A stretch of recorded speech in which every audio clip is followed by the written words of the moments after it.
சிறுகடிக்க ஆசை சரியில்ல. டுடே எபிசோட்ல நம்ம ரோகிணி இருந்துட்டு விஜயா தன்னை கவனிக்கிறத பார்த்து ரொம்பவே சந்தோஷப்படுறாங்க.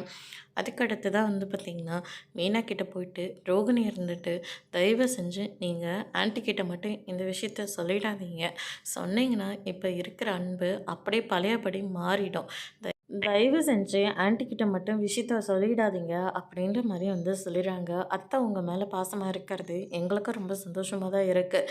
உங்கள் சந்தோஷத்தை கெடுக்கிற மாதிரி நாங்கள் எதுவும் தப்பு பண்ண மாட்டோம் அப்படின்னு சொல்லிட்டு நம்ம மீனா சொல்லிடுறாங்க. அதுக்கு அடுத்து தான் நம்ம சிட்டி இருந்துட்டு ரோகிணிக்கு கால் பண்ணுறாங்க.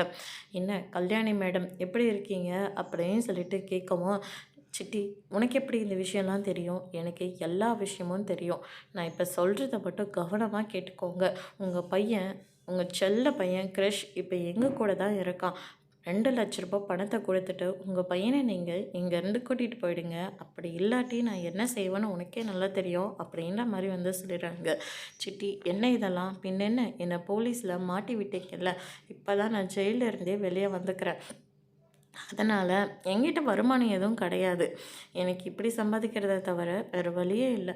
2,00,000 பணத்தை கொடுத்துட்டு உங்கள் பையனை இங்கேருந்து கூட்டிகிட்டு போயிடுங்க அப்படின்ற மாதிரியே சொல்கிறாங்க. அவ்வளோ பணத்துக்கு நான் இப்போ எங்கே போகட்டும்?